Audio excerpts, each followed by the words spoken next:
नमस्कार मित्रों, मैं पूजा अमोली। आज हम पढ़ने जा रहे हैं कवि हरिवंश राय बच्चन जी की कविता आत्मपरिचय, जो उनके गीत संग्रह निशा निमंत्रण से अवतरित है। कवि कहते हैं, समाज से प्रत्येक व्यक्ति का नाता खट्टा और मीठा होता है। दुनिया वाले कितना भी व्यंग्य बाण और शासन प्रशासन चाहे कितना भी कष्ट दे, पर दुनिया से कटकर मनुष्य रह नहीं सकता। उसकी पहचान, उसका परिवेश ही उसकी दुनिया है। कवि दुनिया से अपना संबंध उद्घाटित करते हुए चलता है। दुनिया से मेरा संबंध प्रीति और कलह का है, मेरा जीवन विरुद्धों का सामंजस्य है। कवि कहते हैं, मैं जग जीवन का भार लिए फिरता हूँ, फिर भी जीवन में प्यार लिए फिरता हूँ। कर दिया किसी ने झंकृत जिनको छूकर, मैं सांसों के दो तार लिए फिरता हूँ। मैं सांसारिक जीवन का भार लिए फिरता हूँ, अर्थात मेरे ऊपर हर तरफ दुनियावी प्रतिबंध है। फिर भी मैं सभी से प्रेम बांटता हूँ, सभी से स्नेह करता हूँ। दरअसल कवि कहना चाहते हैं कि मेरा जीवन प्रेम से संचालित है। मैं सांसों के तार रूपी वीणा में किसी के प्रेम से झंकृत हूँ, अर्थात मेरे हृदय को प्रेरित कर गुनगुनाने लगता हूँ। प्रेममय जीवन जीना चाहता हूँ। इसमें विशेष जग जीवन में अनुप्रास अलंकार है, भाषा लय तुक माधुर्यपूर्ण और रूपक अलंकार इसमें है। तत्समनिष्ठ भाषा शैली है। अगली पंक्तियां हैं, मैं स्नेह सुरा का पान किया करता हूँ, मैं कभी न जग का ध्यान किया करता हूँ। जग पूछ रहा उनको जो जग की गाते, मैं अपने मन का गान किया करता हूँ। मैं प्रेम रूपी मदिरा के नशे में चूर रहता हूँ। मैं संसार से कितने भी कष्ट मिले पर अपने प्रेम मार्ग को छोड़ने के लिए तैयार नहीं हूँ। सांसारिक रीति रिवाज के अनुरूप जीते हुए भी मैं एक स्वतंत्र प्राणी हूँ। ये संसार उन्हीं लोगों को पूछता है जो उसकी हाँ में हाँ मिलाते हैं, परंतु मैं मन के अनुरूप आचरण करके भी अलगाववादी नहीं हूँ, संसार से अलग नहीं हूँ। इसमें विशेष है, स्नेह सुरा में रूपक अलंकार है, भाषा सरल सहज है। कवि का समाज के प्रति द्वंद्व प्रकट हुआ है। मैं निज उर के उद्गार लिए फिरता हूँ, मैं निज उर के उपहार लिए फिरता हूँ। है यह अपूर्ण संसार न मुझको भाता, मैं स्वप्नों का संसार लिए फिरता हूँ। मैं अपने हृदय के उद्गार भावनाओं के साथ फिरता हूँ। मैं अपने हृदय के उपहार लोक कल्याण की गीत गाता हूँ। मैं संसार प्रेम के भाव के बिना जो अपूर्ण है, इसलिए मैं लोक मंगल के लिए कल्पना लोक में विचरण करता हूँ, ताकि संसार और बेहतर हो सके। विशेष है इसमें तत्समनिष्ठ भाषा शैली है, कल्याणकारी मनोवृत्ति कवि की प्रकट हुई है। अगली पंक्तियां हैं, मैं जला हृदय में अग्नि दाहा करता हूँ, सुख दुख दोनों में मग्न रहा करता हूँ। जग भव सागर तरने को नाव बनाए, मैं भव मौजों पर मस्त बहा करता हूँ। मैं अपनी पीड़ा को हृदय में दबा करके ही रखता हूँ। इससे भले ही मुझे पीड़ा होती है, फिर भी मैं सुख और दुख दोनों में मग्न रहा करता हूँ। मैं कोई परवाह नहीं करता हूँ। दुनिया दुख रूपी संसार सागर से पार उतरने के लिए सहारे रूपी नाव ढूंढती है। मैं बेफिक्र सांसारिक लहरों में विचरण करता हूँ, अर्थात सांसारिक दुख सुख की परवाह नहीं करता। इसमें विशेष है, भव सागर में रूपक अलंकार है, छंद मुक्त रचना है। कवि का स्पष्टवादी अनुकरणीय व्यवहार हमारे सामने परिलक्षित होता है। मैं यौवन का उन्माद लिए फिरता हूँ, उन्मादों में अवसाद लिए फिरता हूँ। जो मुझको बाहर हंसा रुलाती भीतर, मैं हाय किसी की याद लिए फिरता हूँ। कवि यौवन के नशे में चूर है। यौवन में जो विषाद है, दुख के कारण उत्पन्न जो उदासी है, उस पर में भी कवि अपने होठों पर दिखावे की हंसी लेकर के भीतर ही भीतर रोता है। अपने प्रिय के वियोग में दुखी कवि अपनी पीड़ा किसी के सम्मुख व्यक्त नहीं करता। जीवन की स्मृतियाँ कवि को सुख देती हैं, भीतर ही भीतर रुलाती भी हैं। विशेष इसमें शुद्ध खड़ी बोली है, करुण रस की सुंदर अभिव्यक्ति है। कर यत्न मिटे सब सत्य किसी ने जाना, नादान वही है हाय जहाँ पर दाना।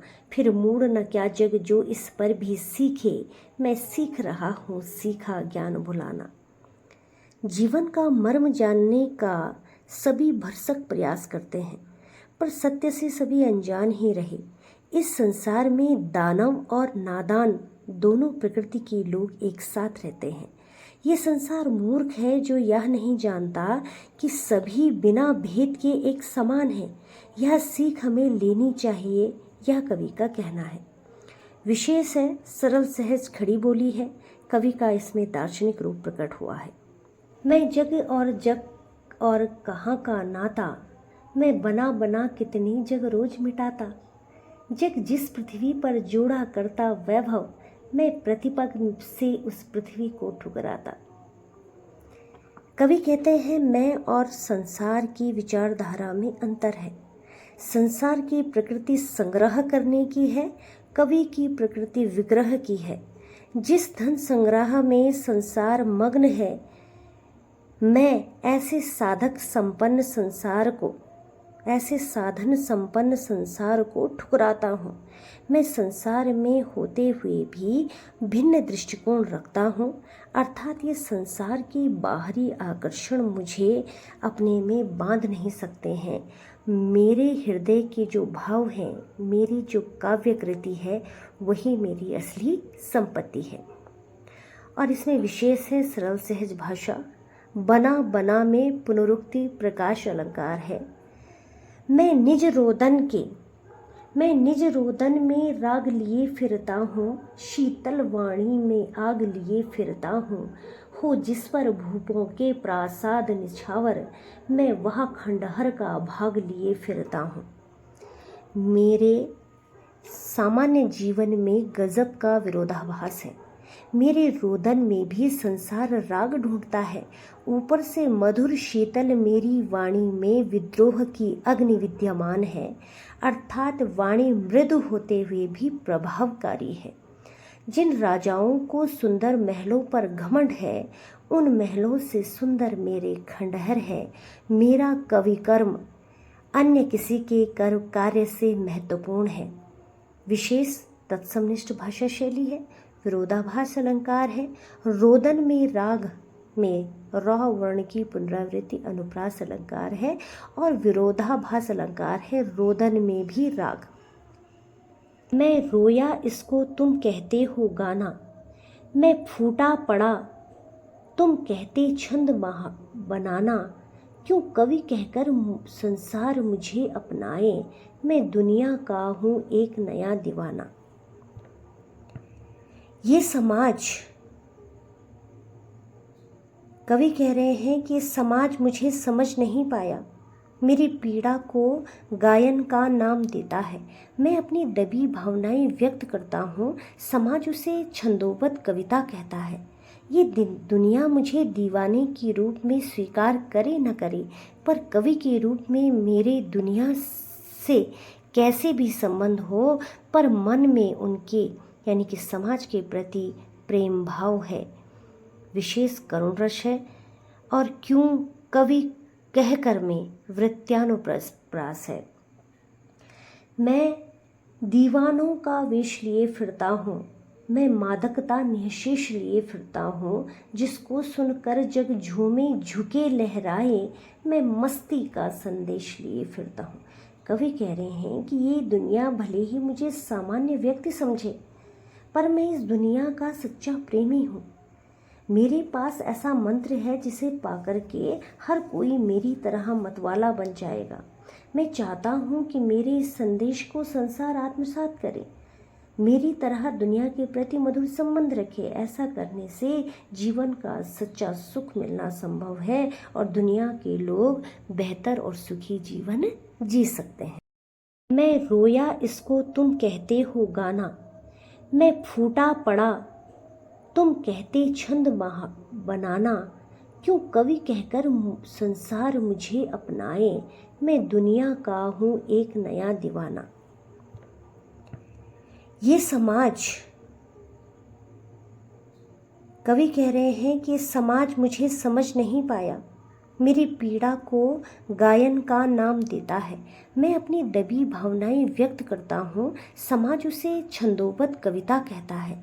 ये दुनिया मुझे दीवाने के रूप में स्वीकार करे न करे, पर कवि के रूप में मेरे दुनिया से कैसे भी संबंध हो, पर मन में उनके यानी कि समाज के प्रति प्रेम भाव है, विशेष करुण रस है। और क्यों कवि कहकर में वृत्यानुप्रास है।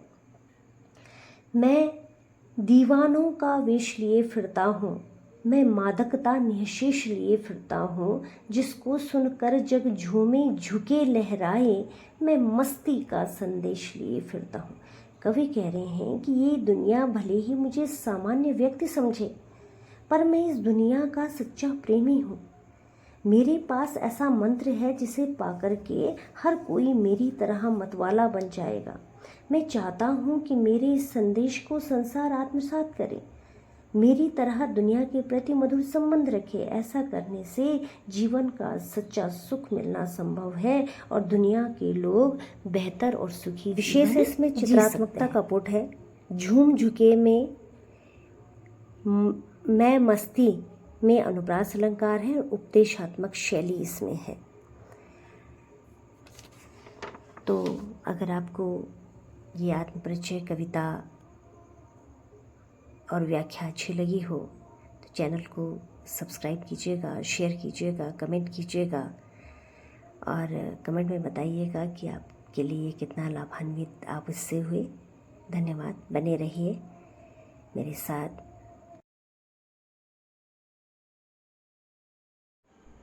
कवि हरिवंश राय बच्चन जी का संक्षिप्त परिचय। आपका जन्म 1907 में इलाहाबाद में हुआ। प्रमुख रचनाएं मधुशाला 1935 में लिखी, मधुबाला 1938 में, मधुकलश 1938 में, निशा निमंत्रण, एकांत संगीत, आकुल अंतर, मिलन यामिनी, सतरंगिणी, आरती और अंगारे, नए पुराने झरोके, टूटी फटी कड़िया काव्य संग्रह है, क्या भूलूं क्या याद करूं, नीड़ का निर्माण, फिर बसेरे से दूर, 10 द्वार से सोपान तक, आत्मकथा 4 खंड, हैमलेट, जनगीता, मैकबेथ अनुवाद, प्रवासी की डायरी, उनका पूरा वाङ्मय बच्चन ग्रंथावली के नाम से 10 खंडों में प्रकाशित है। और पूर्व चलने के बटोही बाट की पहचान कर ले जैसी कालजयी पंक्तियां रचने वाले हरिवंश राय बच्चन जी का निधन 2003 में मुंबई में हुआ।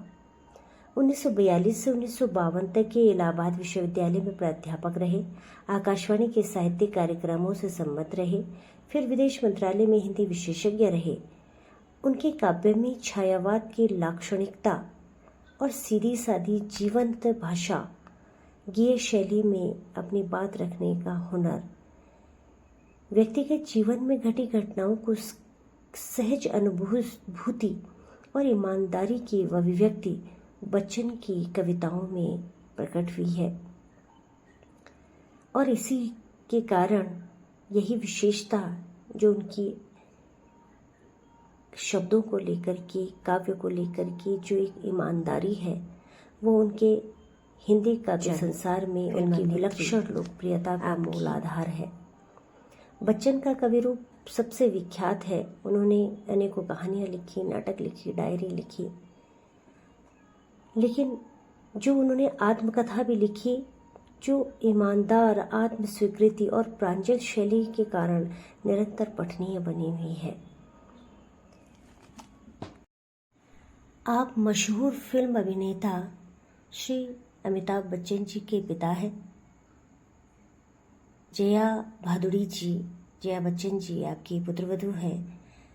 अभिनेता अभिषेक बच्चन और ऐश्वर्या राय जो कि अभिनेत्री हैं, आपकी पौत्रवधू और पौत्र हैं। आपका विलक्षण व्यक्तित्व साहित्य जगत में बरसों बरस तक जीवंत है, अजय है, अमर है। प्रश्न अभ्यास देख लेते हैं। कविता के साथ।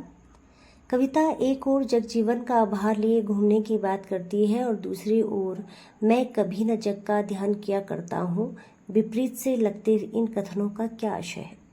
तो इसका उत्तर होगा कि कवि का कविता में विरोधाभासी रूप प्रकट हुआ है। कवि कहना चाहता है कि संसार से उसका नाता प्रीति कलह का है। वह संसार में रहते हुए हर कष्ट झेल सकता है, पर साथ ही अपनी मनमौजी प्रवृत्ति के कारण समाज की रीतियों में रिवाजों में बंधा हुआ नहीं रह सकता। कहने का भाव यह है कि कवि दुनिया से अलग नहीं रह सकता, भले ही उसकी सोच स्वच्छंदतावादी हो। दूसरा प्रश्न है, जहाँ पर दाना रहते हैं वहीं नादान भी होते हैं, कवि ने ऐसा क्यों कहा होगा? तो कवि ने ऐसा इसलिए कहा होगा क्योंकि इस दुनिया के मर्म को कोई नहीं समझ पाया। दुनिया में अनजान और विनम्र लोग रहते हैं। यहाँ दानवीय प्रकृति के लोग भी रहते हैं, बुरे लोग भी रहते हैं। ये दुनिया हर तरह के लोगों को आश्रय देती है, पर इसका मर्म या इसके भेद को कोई नहीं समझ पाता। तीसरा प्रश्न है, मैं और जग और कहाँ का नाता, पंक्ति में और शब्द की विशेषता बताइए। तो इसका उत्तर होगा कि और शब्द की पुनरावृत्ति से जो कविता में विशेष आकर्षण आ गया है। प्रथम और शब्द का अर्थ है अलग तथा द्वितीय, और शब्द का एक समुच्चय बोधक अव्यय है जो दो पदों को जोड़ता है। इसलिए यहाँ और शब्द की जो पुनरावृत्ति हुई है उसके कारण भिन्न अर्थ होने के कारण यमक अलंकार का चमत्कार हुआ है और शब्द की वक्रता देखते ही बनती है। अगला प्रश्न है चौथा, शीतल वाणी में आग के होने का अभिप्राय क्या है? तो शीतल वाणी में आग होने का अभिप्राय ये है कि वाणी प्रभावकारी है। कवि अपनी मधुर वाणी में अपने विचार व्यक्त करता है, लेकिन उसकी वाणी में विद्रोह का स्वर है। वह आग से भी अधिक विनाशकारी और प्रलयंकारी है। तो ये इसके अभ्यास प्रश्न थे और इसमें एक प्रश्न दिया हुआ है, जयशंकर प्रसाद की आत्मकथ्य कविता की कुछ पंक्तियां हैं और क्या इस पाठ की जो आत्मपरिचय कविता है इसमें कोई संबंध है? तो जयशंकर प्रसाद जी की थी कि मधुप गुनगुना कर कह जाता कौन कहानी यह अपनी, जिसकी स्मृति पाथेय बनी है थके पथिक की पंथा की, सीवन की उधेड़ कर देखो क्यों मेरी कंथा की, छोटे से जीवन की कैसे बड़ी कथाएं आज कहूँ, क्या यह अच्छा नहीं कि औरों की सुनता मैं मौन रहूं, सुनकर क्या तुम भला करोगे मेरी भूली आत्मकथा, अभी समय भी नहीं थकी सोई है मेरी मौन कथा। ये जयशंकर प्रसाद जी की पंक्तियां हैं और इससे मिलता जुलता ही वचन जी का भाव है कि इसमें भावसा में ये है कि उन्होंने भी संसार में की परवाह न किए बिना अपने आप को लोगों से भिन्न बताया है और हर परिस्थिति से उन्होंने अपना नाता जोड़ा है, खुश रहने का प्रयास किया है, संसार से प्रेम किया है, अपने मन के भावों को पिरोया है और लोगों के साथ में जो व्यवहार का वर्णन किया हुआ है। कवि चुपचाप संसार के व्यवहार को सहते हुए संसार से प्रेम का व्यवहार करना चाहता है। आत्म परिचय और आत्मकथा शीर्षक में समांतर अर्थ की अभिव्यक्ति इन्हीं पंक्तियों के माध्यम से है कि सुख चाहे कितना भी अल्प हो, लेकिन वह थके यात्री का सहारा होती है और दुख चाहे क्षणिक भी हो, वह हमको काफ़ी लंबे समय तक पीड़ा देता है, लेकिन हमें इन परिस्थितियों से सामंजस्य स्थापित करना चाहिए। यह कवि का भाव है।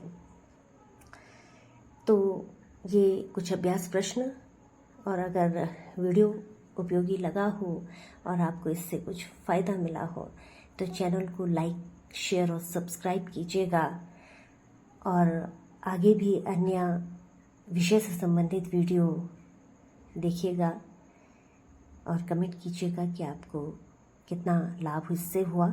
धन्यवाद।